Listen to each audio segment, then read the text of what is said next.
kenapa kambing menjadi fokus? Jadi katakanlah wacananya ada beberapa, satu semua nabi mengembalakan kambing. Terus untuk memperkenalkan nilai korban, korban itu artinya alat untuk mendekati, bukan victim, bukan victim. Korban dari kata korb ya, korbun ya ya apa? Takorub ya. Korobaya kerubu. Jadi karib, kawan karib itu kan orang kawan yang sangat dekat itu. Oke. Jadi pertama, banyak sekali transfer nilai dari Allah ke manusia itu menggunakan kambing. Anda pernah punya judul membaca Amsal ya, maka kalau ada sesuatu dilibatkan oleh Tuhan di dalam wacana-wacananya, maka dia pasti merupakan tanda-tanda tertentu. Jadi semakin banyak dia disebut Tuhan, apalagi ditaruh di tempat-tempat di mana transformasi nilai itu mendasar, maka dia berarti ada maksud tersendiri. Sehingga kalau Anda orang Kristiani, Anda kan juga terbiasa dengan wacana atau idiom bahwa pastor Anda atau barangkali pendeta Anda adalah penggembala dan Anda adalah kambingnya. Domba, podo ae lah. Domba aromaterapi karo menyan podo ae lah, pokoknya domba lah gitu ya. Domba-domba itu kan satu desain sebenarnya, satu metodologi atau satu torikot atau satu komposisi, satu aransemen gitu ya. Nah, jadi yang pertama semua nabi dilibatkan dengan kambing.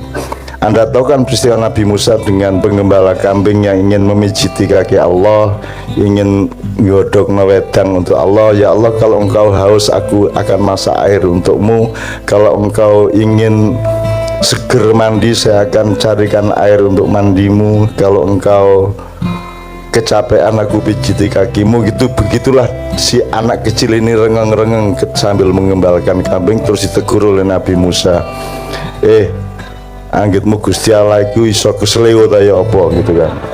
Masa Allah kok perlu dipijiti kakinya, Allah kok perlu dibikinkan minuman dengan memasak air dan seterusnya. Terus sebelum Nabi Musa selesai dan tertutup mulutnya di dalam mengkritik anak kecil ini, Jibril langsung datang. Musa, macam-macam kan, biarkan setiap hamba Allah mendekatkan hatinya kepada Allah dengan tahapnya dan caranya masing-masing. Ya itu kan soalnya itu kan muamalah, itu bukan mahdoh kan gitu. Jadi Musa dikritik soal itu. Kemudian banyak sekali kasus-kasus kambing ini. Kemudian nomor dua gini, yang paling dahsyat adalah bahwa yang disembelih oleh yang kemudian menggantikan Ismail pada kasus penyembelihan oleh bapaknya atas perintah Allah itu adalah kambing kan gitu. Bahkan ada yang mengasumsikan, kalau ulama ini Sabrang mengatakan gini, ini ulama bilang, ustaz bilang kalau pas hari raya kurban, karena diperintah oleh Allah maka Nabi Ibrahim dengan mantap menyembelih anaknya. Ngono iku. Mosok ana wong mantap menyembelih anake, apalagi dia Nabi, pastilah dia tidak mantap ya, tapi dia akan lakukan karena perintah Allah. Tapi kalau terus mate kan gitu kan enggak gitu kan. Jadi tidak mungkin lah. Nabi Ibrahim juga manusia. Nanti kita ceritakan juga mengenai hal-hal yang kecil-kecil, kurma ya, kacang, kambing dan seterusnya. Nanti kita ceritakan betapa Allah itu memelihara kemanusiaan para nabi juga. Jadi nabi itu manusia, tapi ada manusia yang bukan nabi gitu kan. Jadi ini kita harus punya aransemen untuk memahami ini gitu ya, untuk memahami nabi sebagai manusia, nabi sebagai nabi, presiden sebagai presiden, presiden sebagai nabi, sebagai nabi, presiden sebagai manusia kan gitu. Nah, saya njujuk ya, njujuk itu apa ya, jalan tikus saja langsung, jalan tol ya. Sebenarnya maksudnya judul ini menurut saya gini.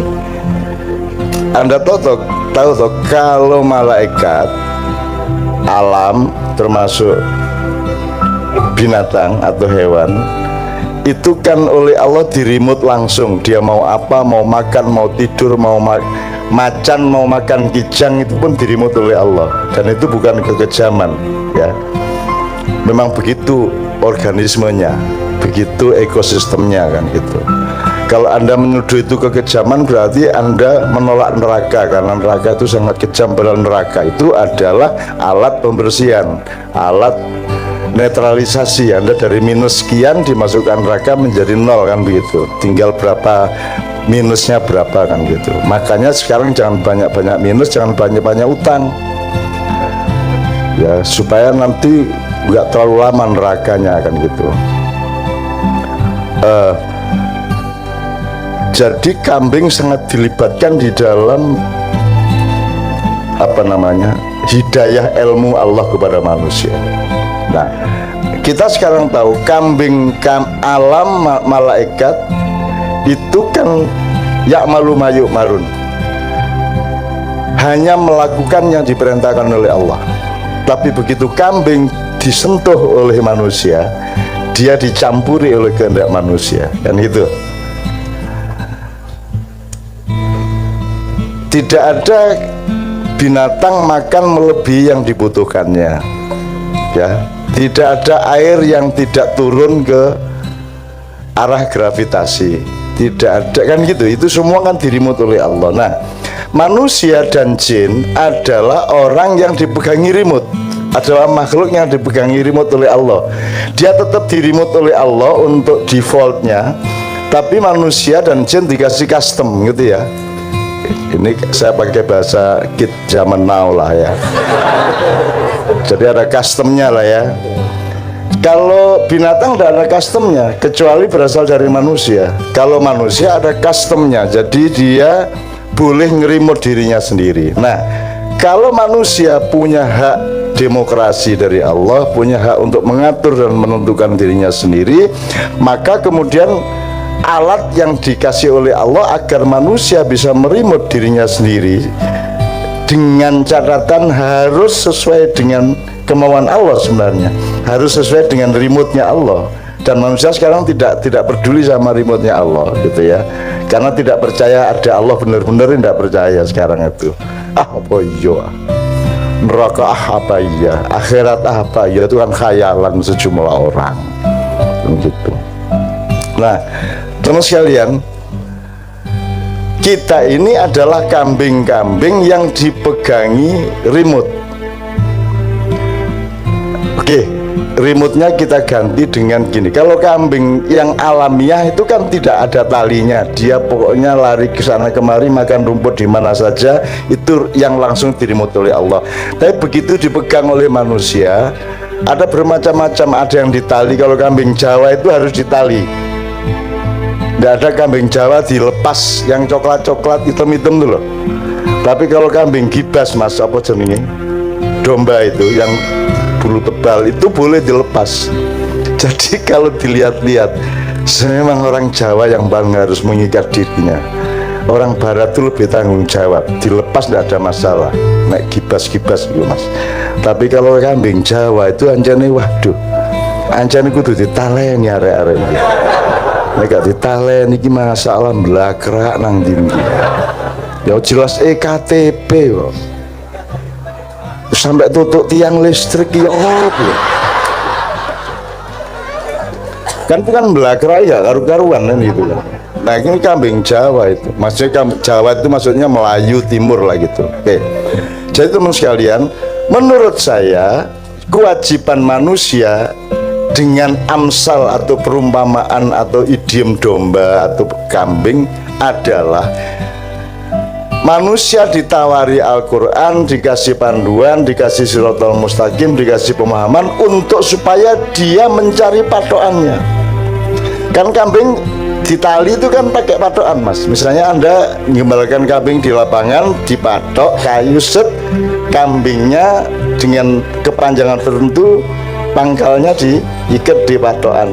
Nah, kambingnya hanya bisa makan rumput dalam dalam radius sepanjang tali itu, kan gitu. Kalau tidak dengan patokan ya dipegang oleh penggembalanya. Nah, kayaknya kambing modern ini tidak mau punya tali. Satu, freedom of expression, freedom of speech. You can do whatever you want to do, kan begitu ideologinya sekarang. Kamu punya hak asasi, melakukan apa saja itu hakmu. Ketika kemarin ada referendum LGBT, oke apa tidak di Australia, saya pas di sana. Dan teman-teman Indonesia di sana pusing karena anaknya pada setuju. Benar-benar pusing mereka. Mereka bilang that's my right. Dia bilang gitu. Jadi dia hanya tahu satu tali kecil, bahwa LGBT itu saya mau main sama lawan jenis atau sesama jenis atau sama kambing sama kuda, itu that's my right, itu hakku. Jadi orang modern adalah orang yang paling jauh dari kebijaksanaan, orang yang hidup tidak dalam kerumunan tadi itu. Jadi kalau saya ngomong di sini, semua Anda yang sampai belakang sana menjadi bahan pertimbangan saya ngomong apa dan tidak ngomong apa, betul enggak? Tapi kalau saya ngomong sendirian, misalnya hanya ngomong sama Pak Muzamil, yang jadi pertimbangan saya Pak Muzamil toh. Kalau hidup saya, dalam konsep hidup saya itu saya sendirian, saya akan menjadi kambing sing ocol dewe, yang lepas dari kendalinya, karena tidak ada pengontrolnya. Maka kita butuh sahabat, Mas, kita butuh teman, kita butuh kerumunan, kita butuh komunitas, kita butuh. Makanya penting remaja masjid, jamaah masjid, Karang Taruna, klub-klub, ya, itu semua penting gitu, supaya kita punya banyak alat untuk bijaksana dalam mengambil keputusan. Nah, kembali ke kambing, kita adalah kambing yang sekarang ini di masa modern tidak mau ada talinya di leher kita. Kita mau bebas, betul enggak? Dan kita juga tidak punya patokan. Patokan itu apa tuh, Mas? Patokan itu apa? Itu pangkal nilai, betul enggak? Disitulah kita berpedoman. Patokan itu, patok apa ya namanya itu? Pancang. Kita tidak punya patokan. Bahkan setiap kambing bikin patokan masing-masing sekarang ini. HTI punya patokan dewe, NU punya patokan dewe, Tito punya patokan dewe, Ma'ruf Amin punya patokan dewe. Padahal patokan kita sebenarnya adalah Pancasila. Tetapi Pancasila yang kita jadikan kambing dan harus ikut patokan kita tuh sekarang kan gitu. Kita ngomong Bhinneka Tunggal Ika sambil benci kepada salah satu di antara kita, betul enggak? Sambil mengusir di antara kita. Kita ngomong persatuan, kesatuan, tapi sambil membuang sebagian dari diri kita. Sudah 2 kali di Ma'ian saya mengatakan ini kalau diteruskan ini akan terjadi perang horizontal antara NU dengan FPI, HTI dan seterusnya. Kalau diterusin. Dan di manakah aku akan berdiri? Apakah aku akan membela FPI? Tidak mungkin karena NU saudaraku. Apakah aku akan membela NU? Saya tidak mungkin karena FPI juga anakku. Nah, kalau itu anakku, semua manusia, semua bangsa Indonesia, semua adalah hamba Allah, semua adalah orang-orang yang harus kita cintai. Kenapa pemerintah memusuhi rakyatnya sendiri? Kan gitu. Karena pemerintah patokannya adalah kekuasaannya sendiri, ambisinya sendiri. Seharusnya kita punya patokan bersama. Maka Pancasila itu kita pelajari benar. Selama ini Pancasila kan tidak kita pelajari, dia cuma merah putih, pokoknya tidak kuning, tidak hijau gitu toh. Tapi muatan kuning dan hijau, muatan merah dan putih kan tidak peduli kita. Kan merah putih itu kan sama dengan Pancasila. Pokoknya dia pedoman kebersamaan kita, merah putih, gitu toh. Pokoknya kalau kuning nggak boleh, kalau hijau nggak boleh. Apalagi ada tulisan la ilaha illallah Muhammad Rasulullah. Kan gitu. Tidak penting merah maknanya apa, putih artinya apa, tidak penting. Yang penting pokoknya merah sama putih. Pancasila juga itu tidak penting isinya apa, yang penting harus Pancasila. Akhirnya Pancasila bukan maknanya yang penting, tetapi bahwa dia diklaim oleh yang berkuasa untuk mentidakkan yang lain, yang gitu. Itu yang oleh Al-Quran dipertemukan masyarakat semacam itu dengan Nabi Zulkarnain yang disebut la yafqahuna qaulan. Dan sekarang ini sudah meningkat, tidak hanya la yafqahuna qaulan, tapi la yafqahuna halan atau ahwalan. Tidak hanya tidak paham kata-kata, tapi juga tidak paham peristiwa, tidak paham kejadian, tidak paham perbuatan, tidak paham tindakan, tidak paham lelaku. Lebih tinggi lagi lelaku itu. Oke ya. Jadi teman sekalian, ma'iyah ini apa? Ma'iyah ini di ma'iyah kita itu belajar mengetahui patokan hidup kita apa, kan itu. Cuman itu dok. Terus kita belajar mengukur tali kita sendiri. Tali kita sepanjang apa, kita yang menentukan sendiri. Kalau di pengajaran-pengajaran agama yang lain, kamu dibikinkan tali oleh ustadz segini gitu. Di sini saya tidak mau bikin tali. Anda menentukan talimu masing-masing, mau 3 meter, 4 meter, 5 meter, tergantung kapasitasmu. Engkau yang mengetahui kapasitasmu masing-masing. Itu loh. Kamu jangan panjang-panjang juga talinya, nanti kamu ketemu sama rumput bermacam-macam, ketemu alang-alang, ketemu macam, gak siap kamu. Maka bikinlah tali yang lentur supaya kamu bisa menentukan seberapa panjang tali hidupmu itu sebagai kambing, supaya kamu tetap selamat bergaul dengan kerumunan rumput-rumput yang sehat dalam hidupmu. Itu kesimpulan mengenai kambing kira-kira. Maka the show must go on, itu artinya adalah kambing-kambing harus terus-menerus menentukan patokannya apa hidupmu ini. Kalau hidupmu pribadi apa, keluarga apa, masyarakat apa, umat apa, rakyat apa, negara apa, pemerintah apa, harus punya patokan. Selama ini yang terjadi patokan adalah kehendak dan kepentingannya masing-masing, itu patokannya. Maka ilmunya juga tergantung kepada kepentingannya. Maka kalau pakai pengembangan istilah Sabran kan, dalam dunia modern ada sudut pandang, ada sisi pandang, ada kemudian Sabrang menambahi ada jarak pandang, resolusi pandang, ya. Terus cara pandang. Sekarang yang terjadi adalah kepentingan pandang, memandang sesuatu berdasarkan kepentingannya, kan gitu. Yang tampak adalah, nah Anda orang ma'iyah kalau bisa jangan pakai kepentingan pandang. Anda ke ma'iyah ini kadang-kadang mungkin masih kebanyakan ya, seperti orang masuk hutan cari duren. Mungkin Anda dapat duren, tapi Anda rugi karena Anda tidak memperhatikan yang lain-lain.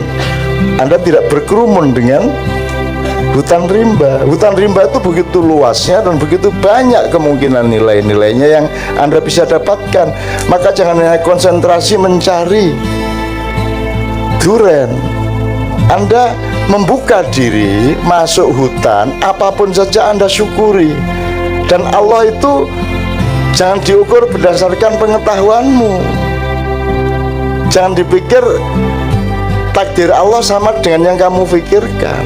Jangan dipikir kalau kamu punya uang 1 miliar lebih bagus daripada 1 juta. Belum tentu. Allah yang tahu momentumnya dan konteksnya.